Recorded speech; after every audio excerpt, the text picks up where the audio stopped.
Queen Nzinga, also spelled Njinga, Ana de Sousa Nzinga Mbande, or Nzinga, born in 1583 and passing away in 1663, stands as one of the most revered and powerful leaders in African history. She ruled the Ndongo and Matamba kingdoms, located in present-day Angola, during a period marked by the intensification of European colonization and the transatlantic slave trade. Her name is forever etched in the annals of African resistance due to her incredible leadership, statecraft, and unyielding defiance against Portuguese colonial forces. Nzinga emerged as a towering figure during a time when the Ndongo people faced relentless incursions from the Portuguese, who sought to extend their dominance over the region. The Portuguese aimed to exploit Angola's resources, enslave its population to fuel the Atlantic slave trade, and expand their colonial stronghold. Nzinga's remarkable story is not only a testimony to her sheer determination and intellect, but also to her ability to navigate and challenge the treacherous colonial dynamics of her era. Early life and rise to power. Nzinga was born into a royal family as the daughter of King Kilawanji Kiasamba of Ndongo. From an early age, she demonstrated extraordinary intelligence, diplomatic skill, and a keen understanding of political strategy. Despite living in a rigidly patriarchal society where leadership roles were traditionally held by men, Nzinga's capabilities and her father's confidence in her abilities allowed her to serve as a critical advisor even before ascending to the throne. Her formal introduction into the political chessboard occurred in 1622, when her brother, King Ngola Mbande, appointed her as an emissary to negotiate peace with the Portuguese.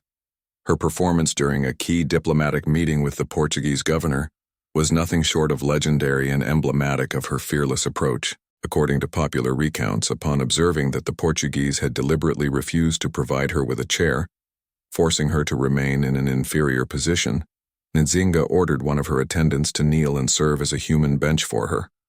This symbolic act asserted her dignity and equality, making a bold statement to colonial authorities. Nzinga later assumed full rulership after her brother's death, either through succession or, as some accounts suggest, by seizing power amid political rivalry. She took on the title of Ngola, which denoted the authority of the ruler of Ndongo. Nzinga's reign was defined by resilience and an unshakable commitment to defending her people and preserving their sovereignty. Resistance against the Portuguese. Nzinga's leadership is best remembered for her militancy and mastery of both warfare and diplomacy in resisting Portuguese colonization. During the early years of her reign, her kingdom faced immense pressures from Portuguese military campaigns, the encroachment of rival African groups allied with the Europeans, and internal strife. Viewing the Portuguese as a grave threat both to her people and to African autonomy, Nzinga shifted from diplomacy to a fierce resistance strategy that established her as one of the era's greatest anti-colonial figures. When outright military opposition proved highly challenging due to the Portuguese's technological advantages and alliances, Nzinga used her unparalleled diplomatic skills and resourcefulness to form strategic coalitions. One of her boldest moves was forging alliances with rival groups including the Jaga, a formidable group of warriors, and the Dutch, who were competing for dominance against the Portuguese in the region. Nzinga not only aligned with external forces when it suited her strategy, but also leveraged guerrilla warfare tactics to exact high costs on the colonial forces, demonstrating an uncanny ability to adapt her strategies to overcome challenges. In 1624, after being forced out of the Ndongo capital due to Portuguese pressure, Nzinga seized the opportunity to establish herself as queen of the neighboring Matamba kingdom. Matamba became a vital base for Nzinga's resistance movement, serving as both a refuge for those displaced by the Portuguese incursions and a hub of political, economic, and military activity. There, she restructured the kingdom's governance to strengthen its defenses and economy, cementing her authority and ensuring that Matamba became a bastion of resilience against European aggression. Legacy as a female leader. Nzinga's rule challenges the traditional gender norms of her time. To assert her legitimacy as a leader in a male-dominated society, she portrayed herself as the equal of any king, adopting androgynous clothing and titles. Additionally, Nzinga demonstrated that effective governance and strong leadership were not defined by gender, but by resolve, intelligence, and the ability to inspire loyalty. Her contemporaries, and indeed history, remember her as a leader who confronted colonial powers with unparalleled audacity and vigor. She is particularly celebrated for refusing to submit or surrender. While numerous African leaders were coerced into treaties and alliances that betrayed their autonomy, Nzinga maintained a fierce, independent stance, often personally leading her troops in battle. Her defiance was both an inspiration and a rallying cry for African resistance during one of the most oppressive episodes of the colonial period. Her final years and enduring influence. After decades of resistance, Nzinga secured a fragile peace agreement with the Portuguese in 1657. Although she remained skeptical of their intentions, in her later years she focused on rebuilding her kingdom, preserving its autonomy as much as possible, and maintaining Matamba's role as a center for African resistance against slavery and colonialism. She also encouraged the return of refugees, reorganized her military to deter future attacks, and established policies that protected the rights of women and encouraged greater social cohesion. Nzinga passed away in 1663, in her late 70s or early 80s. At the time of her death, she was one of the few African rulers who had successfully resisted European colonization for decades. Her legacy goes far beyond her military feats. She is celebrated as a warrior queen, an astute diplomat, and a symbol of resistance against oppression. Global recognition and legacy. Today, Queen Nzinga is regarded as one of Africa's most iconic historical figures. In Angola, she is celebrated as a national hero, with her leadership and defiance embodying the spirit of resistance against tyranny. Streets, monuments, and public institutions are named in her honor, serving as enduring reminders of her extraordinary life. Beyond Angola, she has become an inspiring symbol for Africans and members of the African diaspora who revere her as a pioneer in the struggle against colonialism and slavery. Nzinga's story resonates universally as an example of resilience, strategic brilliance, and the unbreakable desire to defend sovereignty and freedom under dire circumstances. Her unparalleled ability to blend diplomacy, military strategy, and psychological fortitude made her a formidable adversary to colonial forces and a beacon of hope to her people. Through her legacy, she continues to remind the world of the power and determination of African leadership in the face of profound adversity. The Portuguese Empire, motivated by a combination of economic, geopolitical, and religious ambitions, posed significant challenges to African kingdoms during the 15th to 19th centuries. Africa represented both a lucrative source of wealth, particularly through the transatlantic slave trade, and a key strategic region for expanding Portuguese colonial power. As one of the earliest European nations to establish a strong presence along the African coasts, the Portuguese were deeply involved in exploiting and destabilizing local kingdoms, employing strategies of conquest, enslavement, and manipulation. Below is an outline of the various challenges posed by the Portuguese Empire in Africa, focusing on the ways they sought to enslave and dominate local kingdoms. 1. Military aggression and expansion. The Portuguese employed military force to expand their influence in African kingdoms. Their aggressive campaigns often devastated local populations and destabilized political systems. Superior weaponry. The Portuguese used firearms and cannons, which gave them an initial military advantage over African armies that largely relied on traditional weaponry such as spears, shields, and bows. Targeting trade centers. They strategically sought control of vital trade hubs such as coastal cities and river mouths, which weakened local economies and choked the flow of resources into African kingdoms. Invasions of kingdoms. Kingdoms such as Ndongo, led by Queen Nzinga, faced direct assaults as the Portuguese sought to annex territories and establish colonies. These invasions often resulted in massive casualties, displacement, and the disintegration of local communities. 2. The transatlantic slave trade. One of the most devastating impacts of Portuguese colonization in Africa was their central role in the transatlantic slave trade. African kingdoms were key suppliers of enslaved individuals for the Portuguese colonies in the Americas. Enslavement of Africans. The Portuguese actively raided communities, kidnapped people, and coerced local kingdoms to provide captives. Millions of Africans were forcibly removed, financing Portuguese colonial economies in Brazil and the Caribbean. Slave trade alliances. In some cases, the Portuguese formed alliances with African leaders, offering weapons and goods in exchange for enslaved people. While complicit leaders benefited in the short term, these agreements weakened kingdoms and fostered internal betrayals. Destabilization of societies. Entire villages and communities were either wiped out or abandoned due to the frequency of slave raids. Social structures, agricultural systems, and long-established regional stability were eroded. 3. Divide and rule tactics. The divide and rule strategy became a central Portuguese method for dominating African kingdoms. Exploiting rivalries. The Portuguese exploited pre-existing rivalries between African kingdoms or ethnic groups, pitting them against each other to weaken their resistance, fostering dependency.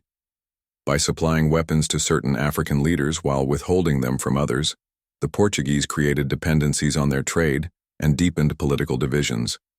This strategy prevented a unified African response to colonial aggression. Internal civil wars. These tactics fueled inter-kingdom and intra-kingdom violence as local rulers scrambled to align with or resist Portuguese demands.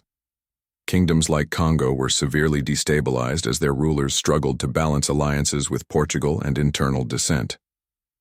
For economic exploitation. The Portuguese prioritized resource extraction, which severely undermined the economic independence of African kingdoms. Monopoly on trade. By controlling coastal trade routes, the Portuguese ensured that African kingdoms became dependent on Portuguese merchants for access to foreign markets. Exploitation of resources. The Portuguese sought access to valuable natural resources such as gold, ivory, and later agricultural goods. This plundering strained local economies and disrupted traditional livelihoods. Disruption of inland economies. As coastal kingdoms became heavily involved in the slave trade, inland regions were subjected to increasing raids and turmoil. Many regions became economically fragmented as traditional subsistence-based economies were replaced by predatory trading networks. 5. Religious and cultural imposition. The Portuguese also sought to assert cultural and religious dominance over African kingdoms to consolidate their control. Christian conversion campaigns, missionaries backed by the Portuguese crown, worked to convert African rulers and their subjects to Christianity. This created tension with local religious traditions and was often used as a pretext for undermining indigenous authority structures. Political manipulation. Through religion. The Portuguese often used Christianity to sway African leaders into alliances or to assert moral superiority in their colonization efforts. Some African rulers like King Nzinga Mbemba, Afonso III, of the Kingdom of Congo, embraced Christianity, only to discover that this alliance gave the Portuguese greater leverage to exploit their kingdoms. Erosion of cultural identity. While immediate resistance to conversion efforts often occurred, over time the imposition of Portuguese customs led to cultural loss and the gradual erasure of traditional practices in some regions. 6. Resistance and retaliation. African kingdoms did not simply succumb to Portuguese influence. Many fiercely resisted Portuguese domination, which in turn led to significant retaliatory measures by the Portuguese. Resistance leaders. Figures like Queen Nzinga of Ndongo and Matamba, and earlier leaders such as Soge rulers in West Africa, mounted strong opposition.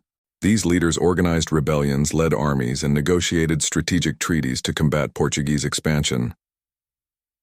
Portuguese retaliation. When resistance movements arose, the Portuguese often responded with overwhelming force and brutality, razing villages, enslaving populations, and implementing harsh punishments to deter further uprisings. Guerrilla warfare.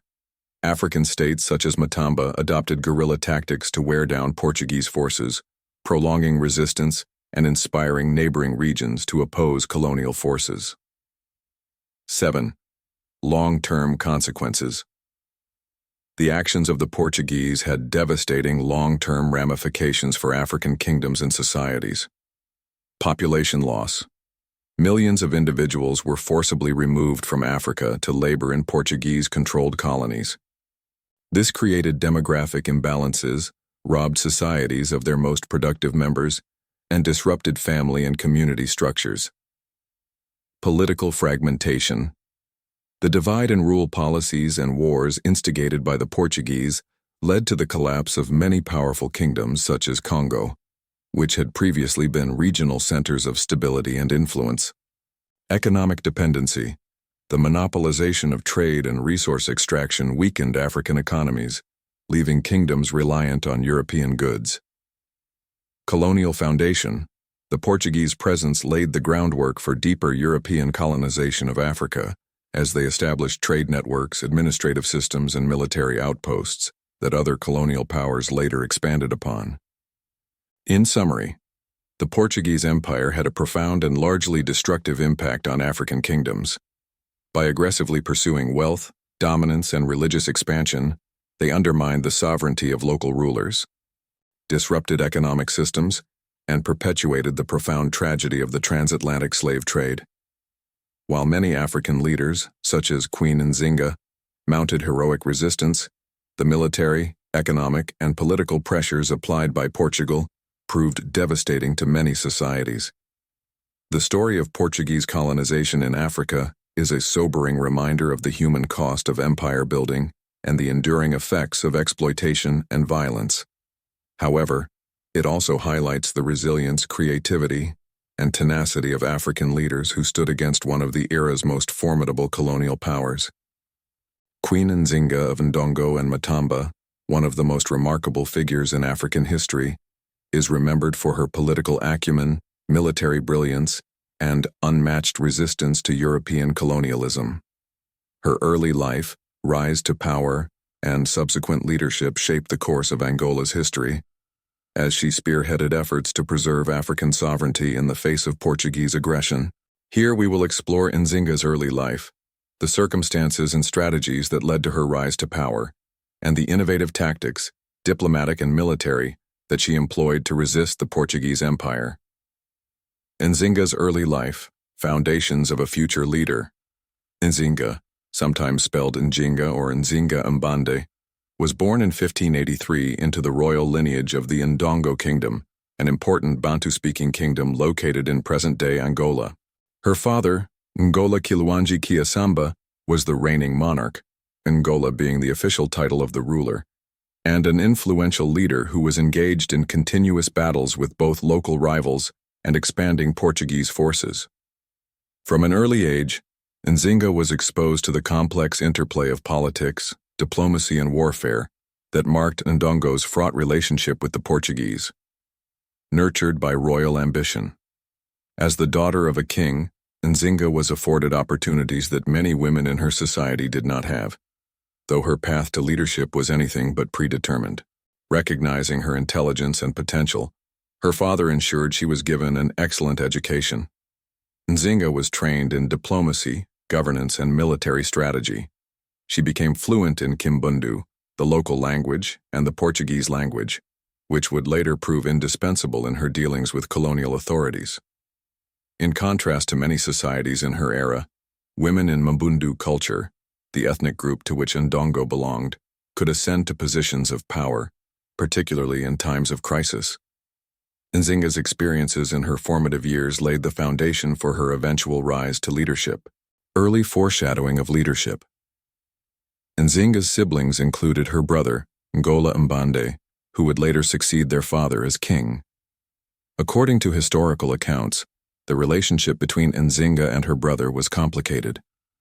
Despite this, Nzinga often played a crucial advisory role, even during her brother's reign, using her sharp diplomatic instincts and knowledge of Portuguese politics.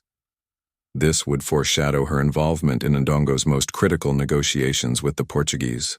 The Ndongo Kingdom, during Nzinga's youth, was under immense pressure from the Portuguese, who sought control over the region's land, labor, and resources to expand the transatlantic slave trade and fuel their colonies in Brazil. Enslavement and colonial brutality became ever-present threats to Mbundu society during this time. These conditions likely shaped Nzinga's uncompromising stance against foreign domination and her later determination to secure her people's independence. Nzinga's rise to power, a warrior and diplomat ascends the diplomatic mission of 1622. Nzinga first cemented her reputation as a formidable leader and diplomat in 1622 under dramatic circumstances. Her brother, Ngola Mbande, struggling to manage the ongoing incursions and enslavement campaigns of the Portuguese, sent Nzinga as his emissary to negotiate a peace treaty with the Portuguese governor in Luanda. This moment proved pivotal in Nzinga's rise to prominence. During the negotiations, Nzinga displayed extraordinary composure, intelligence, and symbolic defiance. As the story goes, the Portuguese governor deliberately left her without a chair, intending to humiliate her by making her stand or sit on the ground. In response, Nzinga famously ordered one of her attendants to kneel on all fours, using their back as a seat, thus asserting her dignity and equality in the negotiation.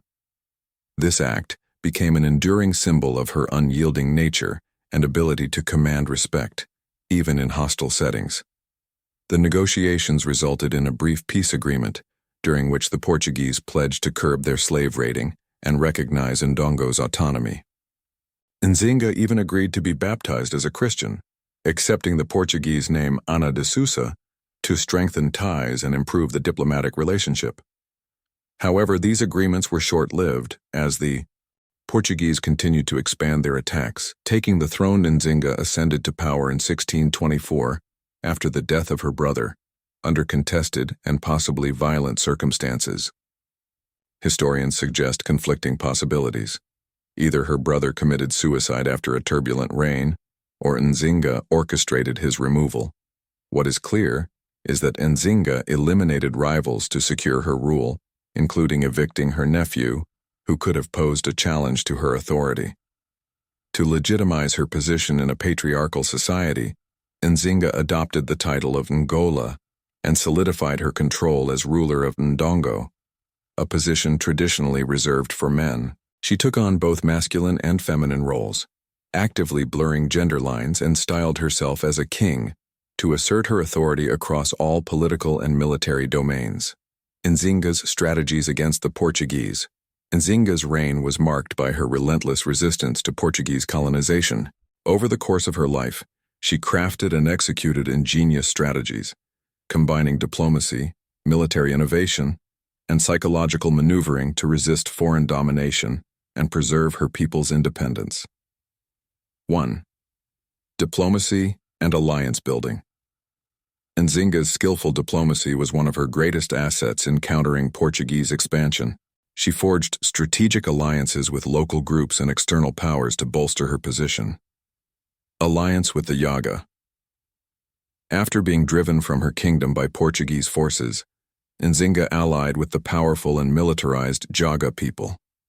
This alliance was instrumental in her ability to regroup and launch counterattacks, as the Jaga provided her with fighters and strengthened her forces. Collaboration with the Dutch. Seeking to counter Portuguese dominance in Angola, Nzinga formed an alliance with the Dutch, who were expanding their influence in Africa during the 1640s. The Dutch provided Nzinga with firearms and other military support, which gave her the means to wage an intensified campaign against the Portuguese, refuge for escaped slaves. Nzinga's kingdom became a haven for people fleeing enslavement. By offering them refuge and integrating them into her military, she gained loyal troops while undermining the Portuguese slave trade. 2. Guerrilla warfare and military innovation. Nzinga's military strategy was defined by resilience and adaptability. Despite facing a technologically superior Portuguese army, Nzinga employed guerrilla warfare tactics to harass and weaken colonial forces. Guerrilla tactics. Defying conventional warfare strategies, Nzinga relied on small-scale mobile attacks that capitalized on the terrain and ambushed Portuguese forces. These tactics frustrated her adversaries, as they were not accustomed to prolonged unorthodox conflicts in challenging environments.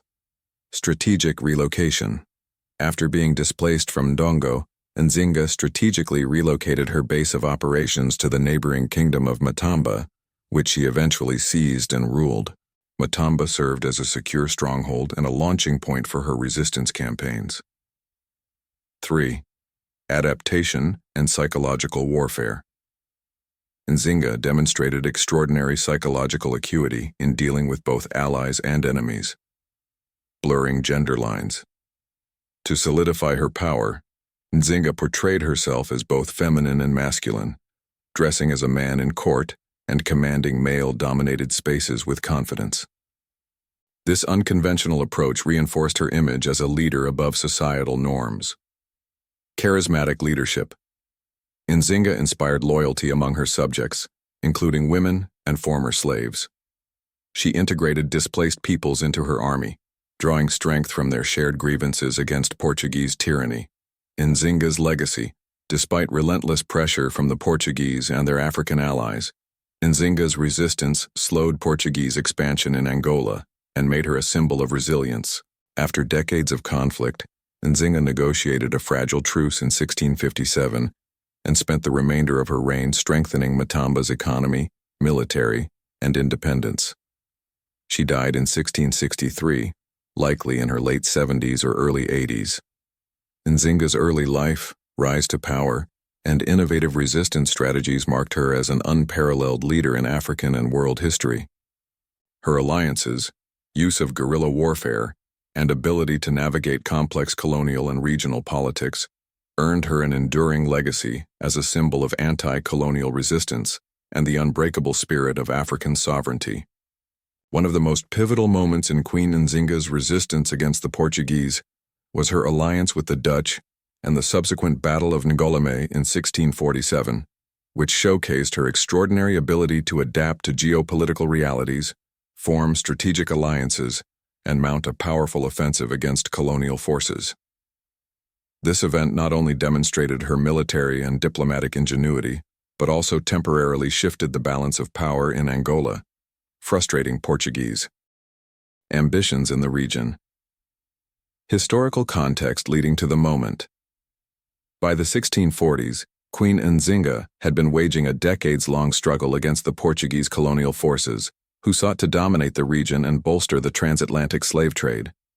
After being forcibly removed from her seat of power in the Ndongo kingdom, Nzinga had regrouped in the neighboring kingdom of Matamba, where she established a secure base for her resistance.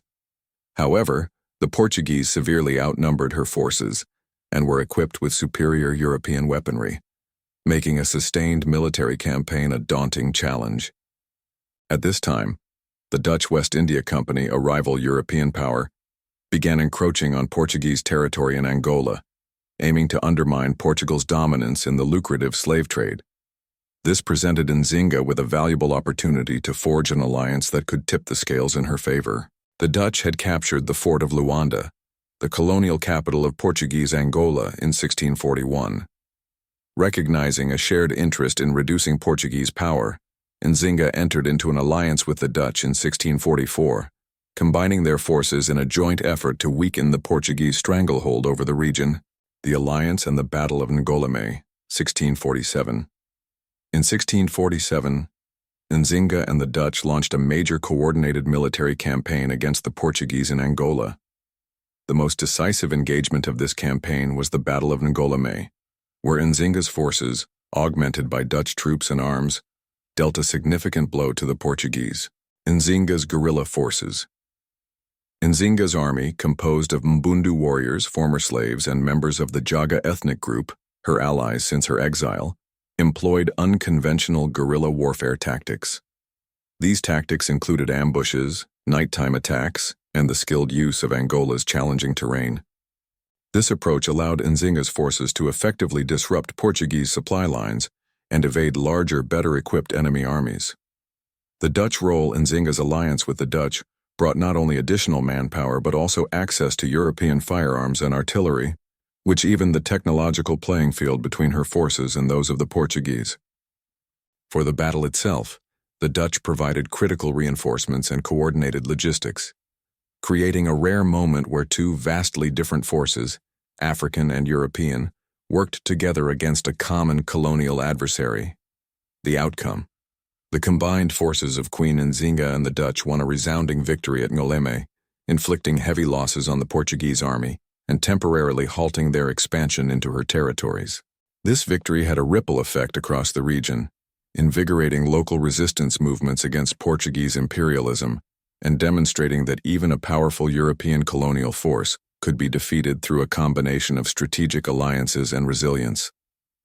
The defeat at Ngoleme embarrassed the Portuguese and disrupted their control of the slave trade in the region, giving Nzinga valuable breathing room to consolidate her hold over Matamba and continue her war of resistance. Significance of the battle. The Battle of Ngoleme was one of the most important moments in Nzinga's resistance for several key reasons. 1. A demonstration of strategic vision.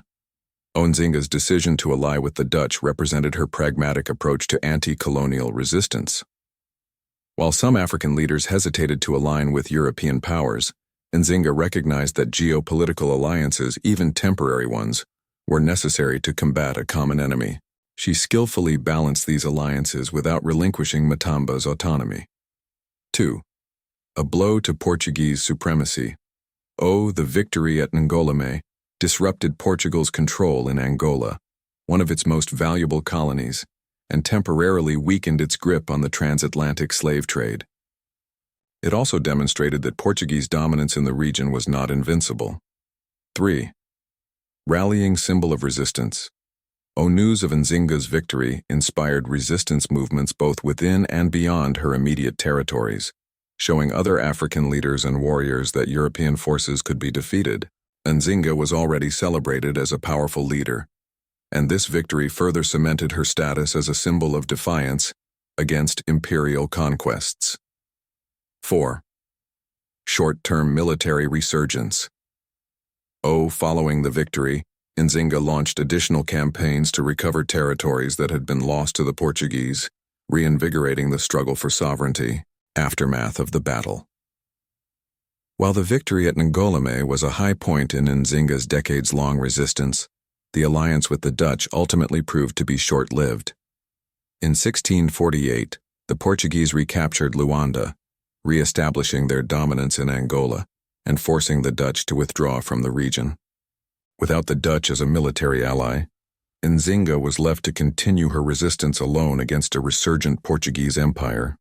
Despite this setback, Nzinga never abandoned the fight. Her later years were focused on consolidating Matamba's independence and serving as a haven for escaped slaves and others oppressed by Portuguese colonial policies. Even as she shifted towards diplomacy in her older age, Nzinga continued to embody the spirit of resistance she had demonstrated at Ngoleme. Legacy of the key moment.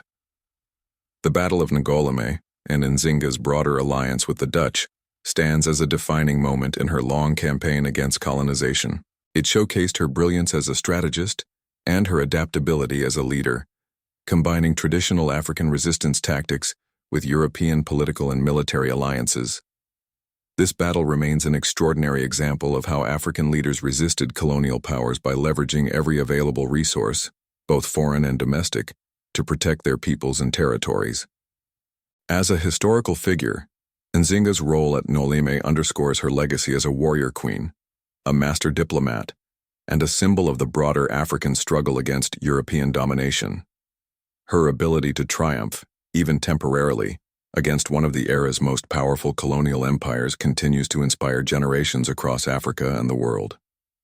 Queen Nzinga of Ndongo and Matamba, 1583–1663, left an indelible legacy as one of Africa's most formidable leaders, a symbol of resistance, and a pioneer in the fight against colonialism.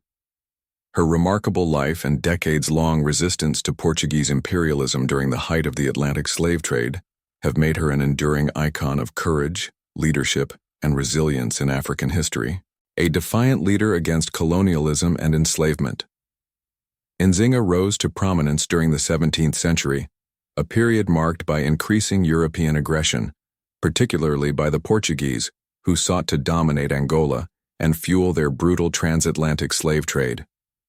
As ruler of the Ndongo and later Matamba kingdoms, she fiercely opposed colonial domination, slavery, and the subjugation of her people. Nzinga's mission was clear: to preserve her people's independence and sovereignty in the face of one of the most powerful colonial armies of her time.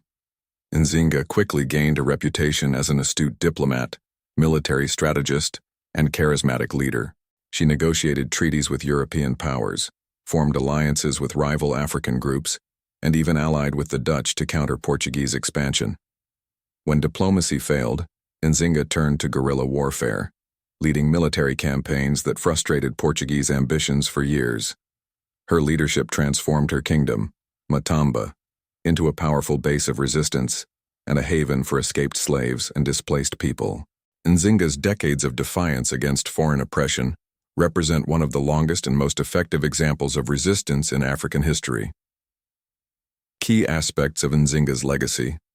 1. A symbol of anti-colonial resistance. Nzinga became a defining figure in Africa's resistance to European imperialism.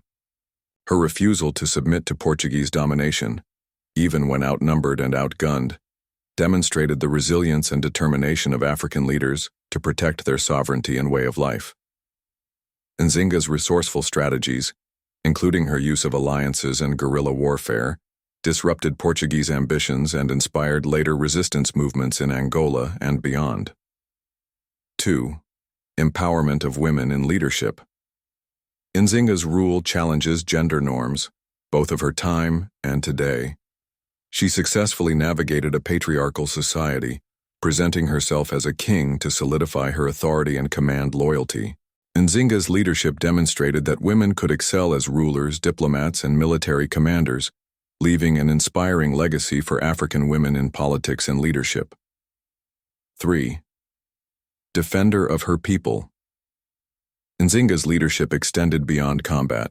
She restructured her kingdom to create a sanctuary for those fleeing Portuguese enslavement, particularly women and displaced populations. Her kingdom of Matamba became a stronghold of resistance and a symbol of African resilience, where both freedom and a form of social justice were upheld. This transformative governance preserved the cultural and political identity of her people in the midst of the Atlantic slave trade's devastation. 4. A role model for African sovereignty. Nzinga's resistance to Portuguese colonialism transcends her specific historical context. Post-independence leaders across Africa have often invoked Nzinga as a symbol of anti-imperialism, African unity, and strength. Her enduring example of resistance has made her a source of pride among Angolans and an emblem of Pan-Africanism. Nzinga's impact on African history. Nzinga's defiance against colonialism, her ability to unify her people, and her refusal to capitulate to foreign power solidify her as one of the most impactful figures in African history. She delayed Portuguese expansion in Angola for decades, directly disrupting their slave trade activities and simultaneously protecting countless individuals from enslavement. While the broader forces of European imperialism and the transatlantic slave trade proved overwhelming after her death, Nzinga's refusal to surrender and her creative leadership inspired continued resistance against colonial oppression for centuries. Today, Queen Nzinga is celebrated as a national hero of Angola, with her legacy honored through statues, monuments, public spaces, and an annual holiday. Globally, she has become a vital symbol for African-descended peoples and champions of freedom, representing the indomitable will to resist oppression and the call to fight for justice, equality, and dignity. In summary, Nzinga's legacy transcends her military victories, diplomatic successes, and even the preservation of her kingdom. She embodies the fierce spirit of resistance to colonialism and the fight for freedom, sovereignty, and human dignity. As a trailblazing leader who relied on intelligence, strength, and vision, Queen Nzinga's impact on Africa's history resonates powerfully today, serving as a testament to the enduring struggle against oppression and as an inspiration for future generations. Queen Nzinga's story is nothing short of extraordinary, a tale of resilience, leadership, and unwavering defiance in the face of immense odds. From her bold diplomatic negotiations to her innovative military strategies and her role as a protector of her people, Nzinga's legacy inspires us to stand strong against oppression and fight for what we believe in. What about Nzinga's life resonates most with you? Was it her fearless battle strategies? Her ability to command respect as a female ruler in a patriarchal society? Or perhaps her determination to make Matamba a safe haven for those fleeing slavery? Let us know in the comments below. We'd love to hear your thoughts. And if you've enjoyed exploring Nzinga's incredible life, be sure to check out our other videos on trailblazing historical figures who shaped the world in remarkable ways. From African rulers like Mansa Musa and Shaka Zulu to global icons like Joan of Arc and Gandhi, there's so much history to uncover. Don't forget to like, subscribe, and hit the notification bell so you never miss a chance to dive into the lives of these inspiring leaders. What will your next inspiration be? Let's keep the conversation going. Drop a comment and continue the journey with us.